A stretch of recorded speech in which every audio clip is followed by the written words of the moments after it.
For months, Trump defenders have alleged that Robert Mueller's investigation is tainted with partisan politics. They've noted, for example, the strikingly high percentage of prosecutors on Mueller's team who are also major Democratic donors. The president himself has frequently echoed these charges, implying that the investigation is a partisan witch hunt concocted by his enemies to overturn last fall's election results. Say that you have a data set like the NGP van, and now I know who all the voters are. Now let's say I have this catalyst information, which is a layer on top of that Tony and John Podesta would add, and that would be, you're a heavy donor. The NGP van tells me you're a heavy donor to the Democratic Party. You give $50,000 a year. That's a significant amount of money. Now, because you go over that, you trip that wire, now I go out and interview you. I send somebody out and I find out that, oh, you're a cardiologist and the wife is a neurosurgeon. And, oh, by the way, you have a son that has this genetic disease and you have a daughter that wants to get into Harvard. And I developed this profile. Now, using that information, right, which is the catalyst information that Harold Ickes added on, right. Which is, what if I then put this in Palantir? What if I put this data that's in this NGP van, and this is exactly what is happening. I am not speculating. This is exactly what is happening. Catalyst was a layer on top of the NGP van Democratic voter database to this rat line information. How susceptible would you be to things we could provide you through military rat lines that we have all over the world? Now we throw it into all the data sets that you have in your social media. That's my big concern with Palantir, because Palantir is in healthcare, Palantir is at Walmart, Palantir is at Coca-Cola, Palantir is at the CIA, Palantir is at the Marines, the NSA, the FBI. It's at the DNC. There's an email in WikiLeaks that confirms that Chelsea Clinton was using Palantir to do data mining for the Clinton Foundation. It looks like it's creating a big, giant network that's global, where it's sucking up everybody's information from. I think some people are missing something here. The president has put in place an organization that contains the kind of database that no one has ever seen before in life. That's going to be very, very powerful, and whoever... In terms of the Organizing for America that he's now shifting to become a 501c4. Yeah, that's right, that's right. And that database will have information about everything on every individual in ways that it's never been done before, and whoever runs for president on the Democratic ticket have to deal with that. They're going to have to go down with that database and the concerns of those people because they can't get around it. And he's been very smart. I mean, it's very powerful what he's leaving in place. Everybody's information, from the things you buy at Walmart to your records with the CIA, and it's all being stored in the same system. And if you look at the court case that Palantir has with the NYPD, the whole reason that the court case is there is because the NYPD couldn't give Palantir to give them their analyzed data. They could get Palantir to give them the data that they sent to them to put into the system, but Palantir wouldn't return the data that they had analyzed so they could integrate their new IBM system. And it's not like it was in the old days where your customers would hold the machines at their location and you would have to have a dial-in line. Nowadays in the cloud, all the information is stored on the same system, so behind the scenes, they could have a network of very, very advanced programmers putting all that stuff in together. They could incite wars, they could change currencies, they could increase product prices, they could change education markets. I mean, you name it. With all that data being in the same system and it not being housed in the respective locations where the office can control it, I can almost guarantee you that their data analysts that they have that are secret are taking all that data and using it to make the future or make finances or make governments sway how they would want. I wanted to do kind of a follow-up to my last video about informants and informants' role in harassment and asset seizure. In my last video, you can look at it. We talked about how things used to be more FBI-driven, a program called COINTELPRO. The CIA then kind of came in and created the Department of Homeland Security after 9/11, and then created fusion centers.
This issue going on in the present day that's been problematic of the public and private sector and all of these organizations that are private corporations. There's private corporations that are servicing the U.S. government regarding intelligence. And so consequently, CIA has become very much many analysts. They don't have as many foot soldiers, so to speak, gathering human intelligence. And there's been a struggle that has gone on for quite some time between various factions within the intelligence community, which express in Q clearances questions. And there's paid informants and other things, and that kind of throws off the incentives for law enforcement. Law enforcement now is moved toward identifying people's competitors, identifying squeaky wheels like people who might have filed lawsuits, or identifying personal enemies or places where there's personal gain. For months, Trump defenders have alleged that Robert Mueller's investigation is tainted with partisan politics. They've noted, for example, the strikingly high percentage of prosecutors on Mueller's team who are also major Democratic donors. The president himself has frequently echoed these charges, implying that the investigation is a partisan witch hunt concocted by his enemies to overturn last fall's election results, basically a coup. We haven't joined that chorus. Prosecutors, like military officers and surgeons, are trained to rise above their own politics in the service of duty, and most of them do that. In the absence of hard evidence to the contrary, it seemed wise to give this investigation the benefit of every doubt and wait for the outcome. We're Americans. We believe in the fair application of justice. We think that's what normally happens. Well, unfortunately, it's getting harder to maintain that faith. 2 days ago, news broke that a key figure in the Mueller investigation, a longtime FBI official named Peter Strzok, had been removed from his job for sending highly political text messages to his mistress, who's another FBI official. Apparently, those texts attacked President Trump and expressed affection for Hillary Clinton. Now, ordinarily, this would not rate a headline. Even career government officials are allowed to have political views. But this is no ordinary moment. Peter Strzok is at the very center of the two most politicized Justice Department cases in a generation. Strzok was, first of all, deeply involved in the investigation of Hillary Clinton's private email server last year. At the conclusion of that investigation, it was apparently Strzok who changed the FBI's description of what Hillary did from grossly negligent to extremely careless. Now, the first description is a crime, the second merely a blunder. So, in effect, Peter Strzok exonerated Hillary Clinton in the middle of a presidential campaign. What does a disgraced former congressman who's accused of sexting a teenager have to do with Hillary Clinton's chances of winning the White House? Well, it all comes down to one thing: emails, which have become something of a curse for Hillary Clinton. Well, this all goes back to when Hillary Clinton was America's top diplomat, the US Secretary of State. She was offered an official email address, a state.gov ID, but she decided not to use that and instead used her personal email through a private server. Well, Hillary Clinton says it was all a matter of convenience and that it was easier to use one email account on one smartphone. Looking back, it would have been better if I'd simply used a second email account and carried a second phone, but at the time, this didn't seem like an issue. But it's against State Department protocol because government emails are considered official documents and therefore they need to be archived. All of this was whether Hillary Clinton was, by using her personal email server, compromising government secrets. There is evidence that they were extremely careless in their handling of very sensitive, highly classified information. Well, the FBI did investigate this and cleared her of any criminal charges, but that's not the end of it. Well, it all comes back to this guy, Anthony Weiner. He's the disgraced congressman who's being investigated. It was while the FBI was conducting their investigations on Weiner that they found emails belonging to his wife, a woman named Huma Abedin. She is crucial because she is the link to Hillary Clinton. She's the Democratic nominee's top aide. So the FBI is now investigating these emails to determine whether any of these were classified. Huma Abedin used the same private email server. Physically, where were Hillary Clinton's servers? The operational server was in the basement of her home in New York. The reason I'm answering it that way is sometimes after they were decommissioned, they were moved to other facilities, storage facilities, but the live device was always in the basement. Was that an authorized or unauthorized location? It was an unauthorized location for the transmitting of classified information. Is it reasonable or unreasonable to expect Hillary Clinton would receive and send classified information? As Secretary of State, reasonable that the Secretary of State would encounter classified information in the course of the Secretary's work. Via email? Sure, depending upon the nature of the system. To communicate classified information would have to be a classified rated email system. But you did find more than 100 emails that were classified that had gone through that server, correct? Right, through an unclassified server, correct. Yes. So Hillary Clinton did come to possess documents and materials containing classified information via email on these unsecured servers, correct? That is correct. Did Hillary Clinton lie? To the FBI? We have no basis to conclude she lied to the FBI. Did she lie to the public? That's a question I'm not qualified to answer. I can speak about what she said to the FBI. Did Hillary Clinton lie under oath? Not to the FBI, not in a case we're working. Did you review the documents where Congressman Jim Jordan asked her specifically, and she said, quote, "There was nothing marked classified on my emails, either sent or received," end quote. I don't remember reviewing that particular testimony. I'm aware of that being said, though. Did the FBI investigate her statements under oath on this topic? Not to my knowledge. I don't think there's been a referral from Congress. Do you need a referral from Congress to investigate her statements under oath? Sure do. Did Hillary Clinton break the law? In connection with her use of the email server, my judgment is that she did not. Did you just not able to prosecute it, or did Hillary Clinton break the law?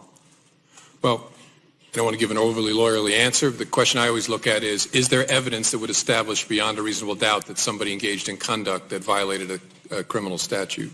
And my judgment here is there is not. Myself at the beginning of this, what would I do if I were the U.S. attorney investigating this case? And here's what you do. The first thing you do is you look at what General Hayden, the former director of NSA and the CIA, has called the original sin. What was the original sin?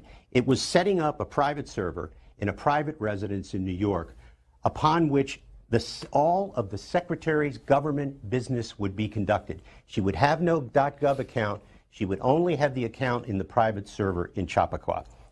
When you look at that and you see why would someone do that, the question I ask myself as an investigator, the answer I get is to avoid disclosure, to evade, to prevent people from finding out what's there. Because if it's in a government server, there will be thousands of people that theoretically could know what is on the server. If it's a private server and only you and a few people have access, that is the intent to evade and hide. For example, if it's on a private server and the State Department receives a subpoena from a federal court in a Freedom of Information Act case, the State Department searches, they say, we have no records for Mrs. Clinton, because they don't.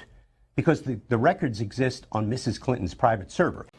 What we saw in January of 2016 was with Grassley, because he had primary oversight of the FBI and DOJ. In addition, the Senate Judiciary Committee also has primary oversight of FOIA requests. It is in this capacity that Grassley begins his investigation by triggering the State Department IG's office. Now remember, there's a bunch of branches to IG.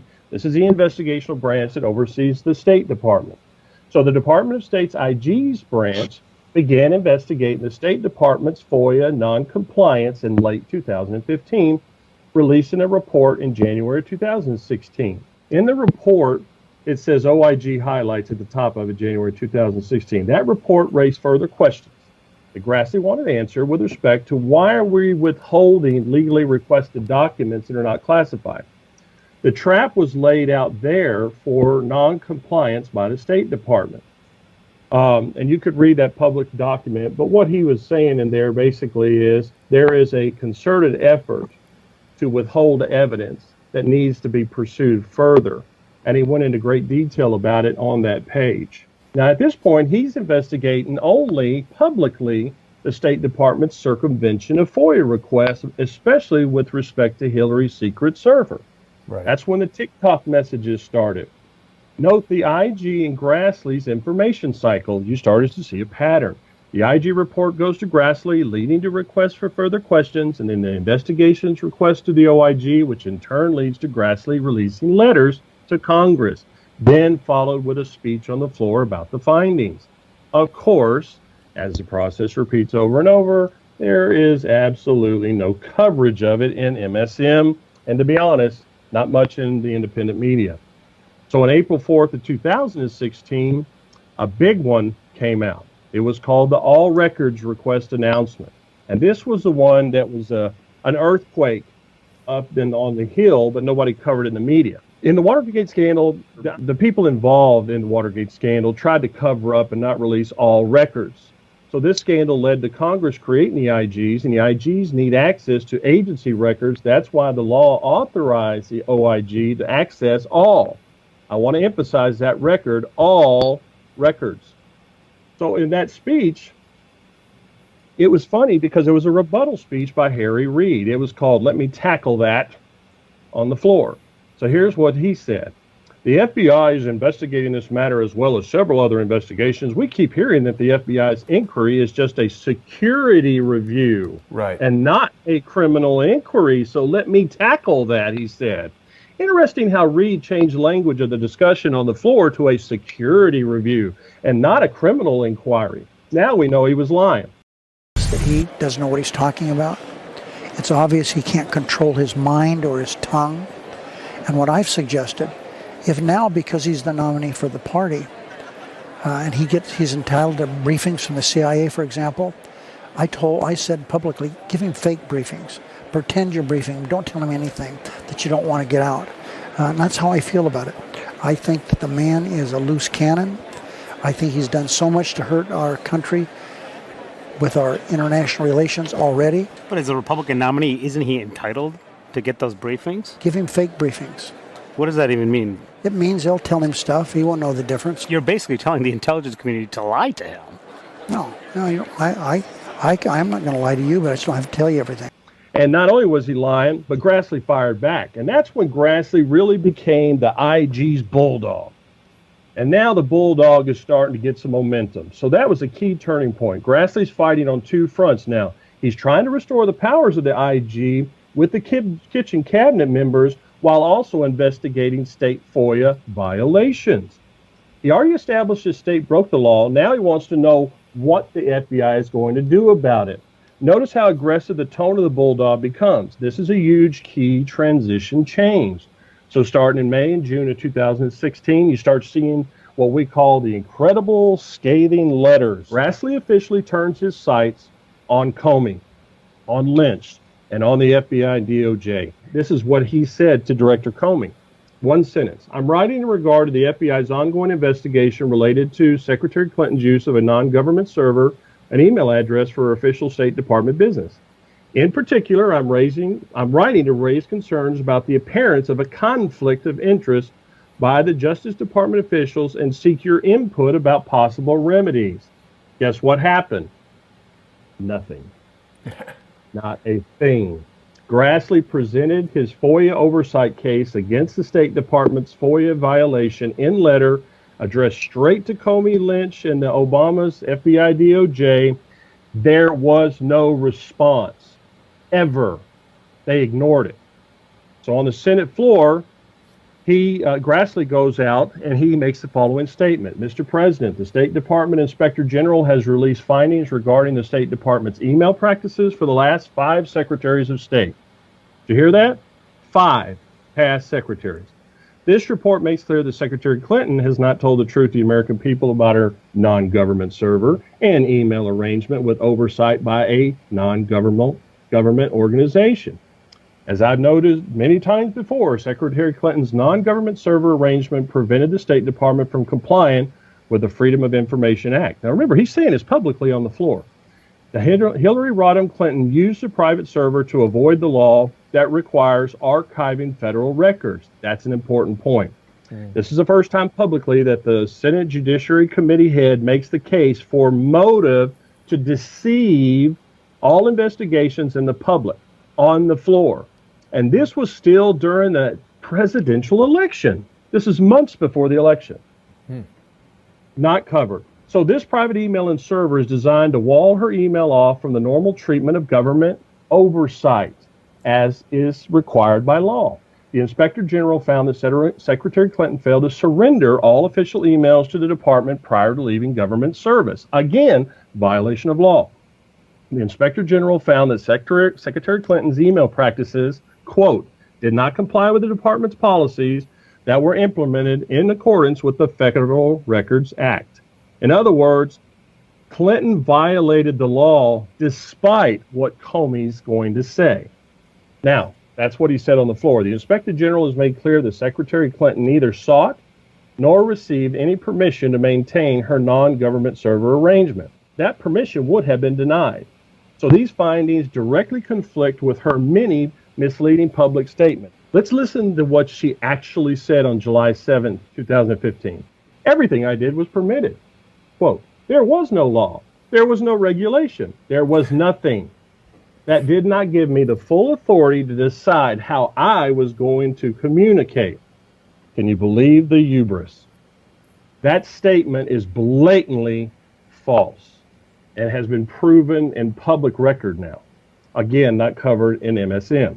So the Hillary Rodham Clinton staff also failed to comply with department policy and record laws. They routinely conducted State Department business on personal email accounts. So on July 5th, 2016, Grassley runs down the Senate floor right after FBI Director Comey gives his famous Hillary was careless, but no reasonable prosecutor would bring prosecution against her. Right. Grassley ran onto the Senate floor immediately, reacted to his statement, and here's what he says. It was fantastic. What he had was a huge announcement that forged an alliance of the White Hats immediately. It emboldened them because they knew they had it. So they started fighting back. So what he said, and I'm just going to read one paragraph. This is Grassley's statement. While Director Comey made it clear that Secretary Clinton and her staff were extremely careless in handling classified information, he also recommended no criminal prosecution, even though gross negligence regarding classified information is a crime. If it wants to avoid giving the impression that the FBI was pulling punches, because many people in a similar situation would face some sort of consequence, the agency must now be more transparent than ever in releasing information gathered during its investigation. We've heard so much information now about how Peter Strzok changed the statements from gross negligence to extremely careless and all this. So obviously multiple people were involved in covering this from an early stage. Big time. Oh, yeah. Yeah, absolutely. And we're going to go through how they tried to avoid the transparency even more. But this time they're being policed. Okay, now they're everybody's watching. They're on the clock. So what they've been getting away with for years, they're no longer getting away with because they're watching it. But here's the interesting way he did it. He said, there are plenty of FOIA and congressional requests that are pending in my office. They have been on hold because of the ongoing nature of the investigation. So now, based on Comey's speech, I expect the FBI should respond fully and completely to all of them. Did they? No, they ignored them. Great evidence is now being aggregated. So now Grassley comes out on the floor and talks about in July 6th in a letter that he starts to lay out his case against Comey and Lynch handling of the Hillary Clinton email matter. And again, this letter goes unresponded because they were waiting. They were going to ride it out till she got elected and sweep it all under the rug. So this is a key element to Grassley's oversight strategy. He generates a paper trail of demand letters for information. When those demands are unmet, he then returns it to the IG. There goes the cycle of information of them working together. The problem is the IG has been blocked by the Obama administration, and this is why Grassley worked so hard to restore the IG Act. So in August of 2016, you started hearing about Clinton Foundation corruption. Uranium One becomes a story. Grassley sends out a letter to Lynch and Comey and wants to know why the DOJ isn't investigating those two stories. And of course, it goes unresponded. Server. That is exactly what has happened in these Freedom of Information cases right down the street here at the federal courthouse. Judge Emmett Sullivan has discovered, well, nobody told me there was no government account. Now that we know there's a private server, I want to take testimony from everybody involved in that process. Let me go back, if I can, very briefly, to the decision to publicly go out with your results on the email. Was your decision influenced by the Attorney General's tarmac meeting with the former President Bill Clinton? Yes, in a ultimately conclusive way. That was the thing that capped it for me, that I had to do something separately to protect the credibility of the investigation, which meant both the FBI and the Justice Department. We did not find clear evidence that Secretary Clinton or her colleagues intended to violate laws. There is evidence that they were extremely careless in their handling of very sensitive, highly classified information. Everything I did was permitted by law and regulation. I had one device. Secretary Clinton used several different servers, and she also used numerous mobile devices to send and to read email on that personal domain. I used a single account for convenience. Obviously, these years later, it doesn't look so convenient. My use of personal email was allowed by the State Department. None of these emails should have been on any kind of unclassified system. And I never sent nor received any information that was classified at the time it was sent and received. I never sent classified material on my email, and I never received any that was marked classified. 110 emails in 52 email chains have been determined by the owning agency to contain classified information at the time they were sent or received. What, like with a cloth or something? Well, no. The email software was removed. That didn't remove the email content. The effect was that millions of email fragments ended up in the server's unused or slack space. I didn't have to turn over anything. I chose to turn over 55,000 pages of my emails. This helped us recover work-related emails that were not among the 30,000 that were produced to state. I'm sorry, I've taken responsibility. Although there is evidence of potential violations of the statutes regarding the handling of classified information, our judgment is that no reasonable prosecutor would bring such a case. Who is Brian Pagliano? Brian Pagliano was a former State Department employee, former contractor, who was and former Clinton campaign worker, who was hired by Hillary Clinton to install a private server to do all of her government and personal email correspondence at her home in Chappaqua, New York. He was also simultaneously employed by her as a computer advisor at the State Department. Do we know for a fact that Mr. Pagliano has been granted immunity? We do know for a fact he has been granted immunity. I want to show you a little bit of video and get your response. Sure. This is Hillary Clinton at a recent debate. It wasn't the best choice. I made a mistake. It was not prohibited. It was not in any way disallowed. And as I've said, and as now has come out, my predecessors did the same thing, and many other people in the government. But here's the cut to the chase facts. I did not send or receive any emails marked classified at the time. What you're talking about is retroactive classification. And the reason that happens is when somebody asks, or when you are asked to make information public. I asked all my emails to be made public. Then all the rest of the government gets to weigh in. And some other parts of the government, we're not exactly sure who, has concluded that some of the emails should be now retroactively classified. They've just said the same thing to former Secretary Colin Powell. They have said, we're going to retroactively classify emails you sent personally. Now, I think he was right when he said this is an absurdity. And I think that what we've got here is a case of overclassification. I am not concerned about it. I am not worried about it. And no Democrat or American should be either. The questions were, Secretary Clinton, the questions were, who gave you permission to operate? Was it President Obama? There was no permission to be asked. It had been done by my predecessors. It was permitted. I didn't have to ask anyone. If you get indicted, would you drop out? Oh, for goodness, and it's not going to happen. I'm not even answering that question. Joe DeGeneva. Well, what's interesting about that, and I think really the most important point from the entire comment, is that when Mrs. Clinton refers to others having done it, like Powell, Condoleezza Rice, and Madeleine Albright, that is actually not true. While they may have from time to time used their private email account to send an email to the State Department, not one of those former secretaries of state had a private email server in the basement of their home from which they conducted all of their government business. That is what this case is about. This case is not about emails. It is about the server. The server is the essence of the case. That's why Brian Pagliano was so important. That's why the FBI has subpoenaed documents along with the federal grand jury from third-party servers, people who provide servers for that computer. The issue is not the emails but on a private thing. It clearly, however, does relate to the use of, let's say, when you have that private server in your home in Chappaqua, and it's off the grid, it's not government, it's not encrypted, it's not secure, and you know that everything going through that, no matter what its classification, is going to be theoretically compromisable.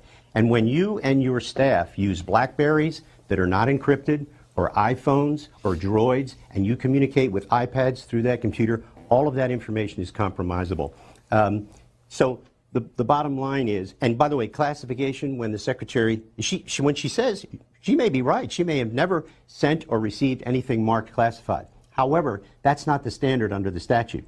The espionage statutes and the gross negligence statutes say nothing about the labels on a piece of paper or an email. What matters is the substance of the information in the communication, and it is the duty of everyone who has signed a so-called non-disclosure agreement when they are given their top secret security clearance. They sign a piece of paper that says, I know it's my duty to know what's classified, whether it's marked or not. The classification markings mean nothing when it comes to whether or not something is classified. If you were defending Hillary Clinton, what would you tell her? I would tell her, number one, don't be interviewed by the FBI, because if you lie, you're going to be in the same boat that General Petraeus was, which is going to make the FBI want to go after you even more, because understandably, when you lie to a federal investigator, that creates an incentive to work harder on the case, especially when they know you're lying. Maybe they find out later, but right now, given what the FBI knows about this case, they know who's lying and not lying right now. This is an easy one for them. They've got this case locked in. We know from published reports and from conversations with former FBI agents that they believe that they have a locked case. It was the brave men and women who were in the FBI, the CIA, the Director of Intelligence, the military intelligence, and men and women in 15 other intelligence organizations who were sick and tired of seeing this corruption in the White House, in the Justice Department, and in the intelligence system. And we decided that there was something we had to do in order to save the Republic.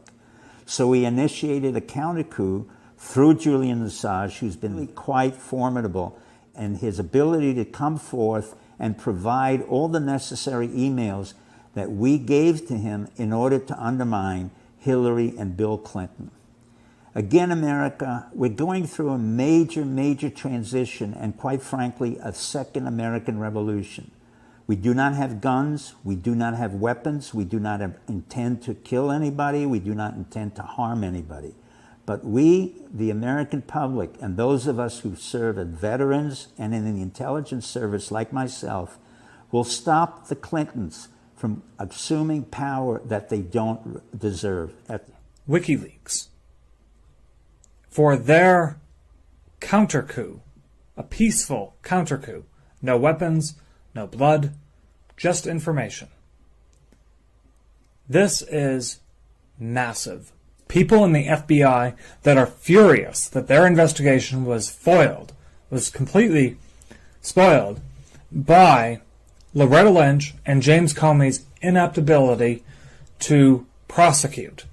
Now, the real reason that we could ask ourselves is, was the anonymous FBI agent on 4chan, who had a series of interviews on there taking questions from different people and then answering them, he claimed that the FBI couldn't indict because if it did, it would literally hand over all of the evidence necessary to prosecute the entire government. I think this Anthony Weiner scandal is exactly what is going to prosecute the entire government. And what we're seeing here is that the entirety of the establishment has sided with Hillary Clinton, including Cenk Uygur. He's part of the establishment now.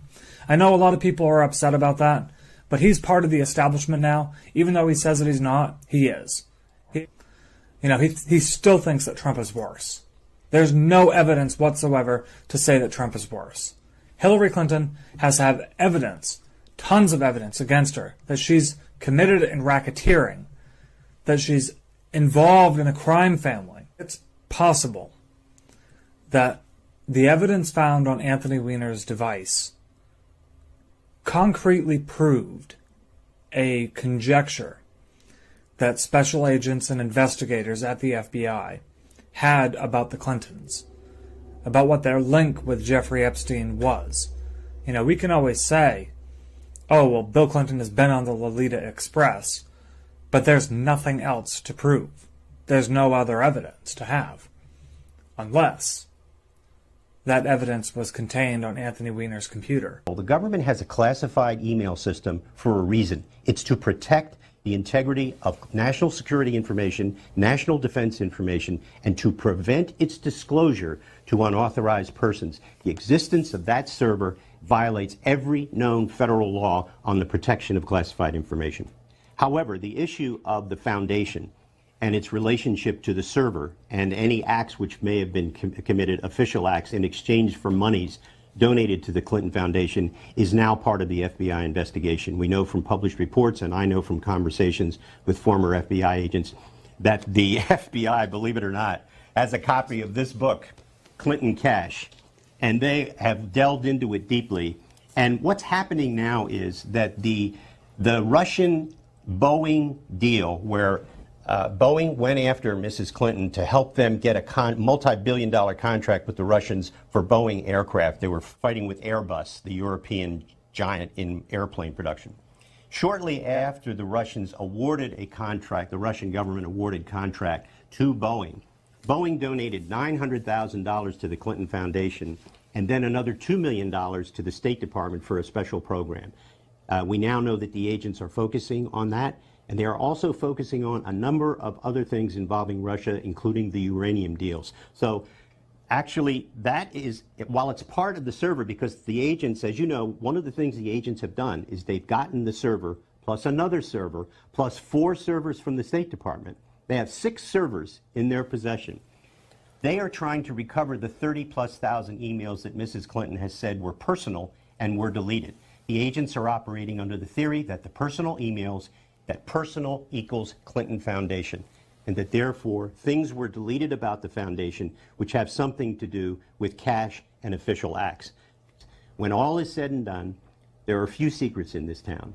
And one thing that we know for certain is that the agents who are assigned to this case, and now it's a 150 according to the latest count, they are doing both an investigation of the server and how it was used and what was compromised. We know that as a result of analyzing the server, we know from intelligence sources that there is now a major damage assessment underway to see what was compromised as a result of the server. This server was set up to do exactly what it accomplished. It was designed so that no records would exist at the State Department, so that when Freedom of Information Act requests were filed there, the answer would be we have no records. And if the FBI and the Department of Justice gave this witness transactional immunity, it is tantamount to giving the trigger man immunity in a robbery case. But it looks like they gave immunity to the very person you would most want to prosecute, which is the person who destroyed official public records after there was a subpoena and after there was a preservation order. And that defies logic why some techie in Colorado would, despite a subpoena, despite a preservation order, but after a conference call with David Kendall and Cheryl Mills, decide on his own that he is going to destroy public records. And then you grant this person immunity, which means perhaps that he cannot be prosecuted. Comey's already said he's not going to prosecute anybody. We need to ask the FBI, what kind of immunity did you give, and why did you give it to the trigger man? Why did you give it to the person who actually destroyed government documents? Thank you, Mr. Chairman. Director, in your opening comments, you said this was an unusual case. I would say that's the understatement of the year. Husband of the subject meets with the Attorney General 3 days before Secretary Clinton is interviewed by the FBI. 9 people get to sit in with Secretary Clinton during that interview. One of those was her Chief of Staff, Cheryl Mills, who was the subject of the investigation. 5 people get some kind of immunity. 5 people get some kind of immunity, yet no one is prosecuted. 3 of those people who get immunity take the 5th in front of Congress, and one of them doesn't even bother to show up when he's subpoenaed. Supposed to have been at that very chair you're sitting at. And of course, the Attorney General announces that she's going to follow your recommendations, even though she doesn't know what those recommendations are, the only time she's ever done that. So, of course, this was unusual. We've never seen anything like this, which sort of brings me to the post. I'd like to put up the post that some have talked about, which is the post by Mr. Combetta on Reddit. And you said earlier that you don't know if you examined this during your investigation, so let's examine it now. I need to strip out a VIP's address from a bunch of archived email. Basically, they don't want the VIP's email address exposed to anyone. Now, Director, when I hear the term strip out email address, I think of somebody's trying to hide something, somebody's trying to cover up something, and it sort of raises an important question from these 2 sentences. Who's the they who wants something hid, and who's the VIP who also wants something hid? Director Comey, is it likely the VIP well, actually not just a VIP, it's a very, very important person according to Mr. Combetta. Is it likely that that person is Secretary Clinton? Yes, sure. Okay, and is it also likely that the they refers to her Secretary Clinton's staff and specifically Cheryl Mills? I don't know that. Either her lawyers or some staff that had tasked him with the production. So one other thing that's important on that, if we could put that back up, one other thing that's important is the date. The date at the top says July 24th, 2014.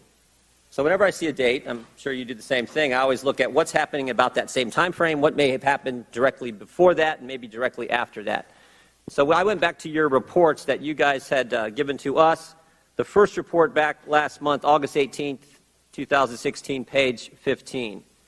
On page 15 it says, during the summer of 2014, State indicated to Cheryl Mills, State Department indicated to Cheryl Mills a request for Clinton's work-related emails would be forthcoming. State Department gives Cheryl Mills a heads up that she's got to go round up all of Secretary Clinton's email. On that same page it says the House Select Committee on Benghazi had reached an agreement with the State Department regarding production of documents on July 23rd, 2014, just the day before, which I find kind of interesting. Then from your report that we got just last week, after reviewing several documents dated in and around July 23rd, 2014, Paul Combetta had a conversation with Cheryl Mills, and after reviewing a July 24th, there's that date again, 2014 email from Brian Pagliano, Paul Combetta explained Cheryl Mills was concerned Clinton's then current email address would be disclosed publicly.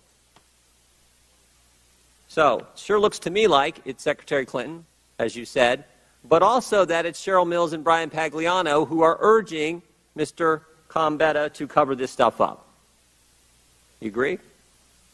From what you read, it sure sounds like they're trying to figure out a way to strip out the actual email address from what they produce. Well, they're actually trying to strip it all out. PST file everything. Here's the takeaway in my mind. Mills gets a heads up. Cheryl Mills gets a heads up in midsummer of 2014. July 23rd, the day before Mr. Combetta's Reddit post, the Benghazi Committee and the State Department reach an agreement on production of documents. Cheryl Mills has a conversation with Paul Combetta. He goes on Reddit then and tries to figure out how he can get rid of all this email, even though he's not successful then. He has to do it later down the road with BleachBit. And then the clincher. The clincher. Just last week, he's going online and trying to delete these Reddit posts. He's trying to cover up his tracks. He's trying to cover up the cover-up. So I guess the question is, and someone's asked it earlier, in light of all this, are you thinking about reopening the investigation? I may have misunderstood what you said during the question. I don't understand that to be talking about deleting the emails. I understand to be talking about removing from the from line the actual email address. But anyhow, maybe I misunderstood you. But the same guy later took BleachBit and did delete emails. Sure. Yeah. So my question is, the guy you gave immunity to, the guy who took the fifth in front of us, is online trying to figure out how to remove email addresses, change evidence, later uses BleachBit. That guy, who won't testify in front of Congress, and he has correspondence with Cheryl Mills. Cheryl Mills, a subject of the investigation. Cheryl Mills, who also got some kind of immunity agreement. Cheryl Mills, who walked out for part of the questions during the interview with the FBI. Seems to me that's pretty compelling, and the timeline's pretty compelling as well. I'm not following compelling of what. There's no doubt that Gambetta was involved in deleting emails. After conversations with Cheryl Mills. He had the OSHIT moment, as he told us. And that's why it was very important for us to interview this guy to find out who told you to do that, why did you do that. That's why he was given use of it. Did you know about the Reddit post when you interviewed him? As I said earlier, I think we did. I think our investigators did. I'm not positive as I sit here. Mr. Chairman, the guy's trying to cover up the Reddit post where he's trying to figure out how he can cover up the email addresses. And I find that compelling, particularly in light of the fact that just the day before, he's talking with Cheryl Mills, and the State Department is on notice that the Benghazi Committee wants these very documents. At the conclusion of that investigation, it was apparently Strzok who changed the FBI's description of what Hillary did from grossly negligent to extremely careless. Now, the first description is a crime, the second merely a blunder. So in effect, Peter Strzok exonerated Hillary Clinton in the middle of a presidential campaign. But then he kept going. Strzok went on to sign the document, the official document that opened an investigation into Russian meddling in the election. The very same investigation the Hillary campaign was calling for at the time, the one that has now completely overwhelmed the Trump presidency. And if that wasn't enough, it was also Peter Strzok who, according to news accounts this afternoon, oversaw the FBI's interviews in January with General Mike Flynn at the White House, the ones that resulted in Flynn pleading guilty to felony charges on Friday. Apparently, Flynn had no idea he was being interviewed, and that would explain why he didn't have a lawyer present.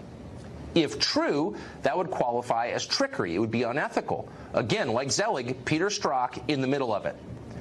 So you can see why Strzok's politically charged text to his mistress might matter at this point. What exactly did Strzok say in those texts? We still don't know the answer to that because, for reasons it will not even explain, the FBI won't tell Congress. So all the way back in August, the House Intelligence Committee sent a subpoena to the FBI asking for, among other things, information on why Peter Strzok was removed from Mueller's team. But instead of replying, the FBI simply stonewalled and said nothing. Well, that's not just infuriating, it's unconstitutional because the FBI is not its own government. It's a single agency within the executive branch of our federal government. It's accountable to, among others, the United States Congress, and therefore accountable to voters. Keep in mind, nobody elected Peter Strzok to anything. You elect members of Congress to keep people like Peter Strzok in line. Now, when people like Peter Strzok decide that Congress has no power over them, they're giving you the finger, and they're threatening democracy. That should not be allowed. And yet, amazingly, it's common. It happens literally all the time in Washington. Last summer, for example, Congress sought basic information about the infamous Trump dossier. Did the FBI pay for it or part of it? Did FBI agents believe the contents or use them to drive their Russia investigation? These are basic and central questions, and yet the FBI just ignored them. They didn't feel like answering, and they rarely do. Back in 2015, two Islamic extremists attempted to shoot up a Muhammad cartoon contest in Garland, Texas. Remember that? Later, it emerged that an undercover FBI agent knew the two shooters personally, and it even egged them on to, quote, tear up Texas. That agent even traveled with the terrorist to the scene at Garland, was present right before the attack, and tried to flee as it began. It's hard to believe that actually happened in America, but it did happen. You'd probably like to know why it happened, wouldn't you? Senator Ron Johnson of Wisconsin would like to know. He's repeatedly asked the FBI to explain why it shielded terrorists, how it could have failed to stop the shooting that happened later. And yet he still doesn't know. Senator Johnson's requests repeatedly have been stonewalled by the FBI. A year before that, in 2014, Senator Tom Coburn of Oklahoma asked the Justice Department information about the gun that the Tsarnaev brothers used to kill a police officer right after the Boston bombing. He never received an answer to that question. We could go on. There are many examples of this, but the point is clear. The FBI is out of control, and not just in the Trump investigation, but much more broadly. An agency charged with enforcing the law clearly considers itself above the law.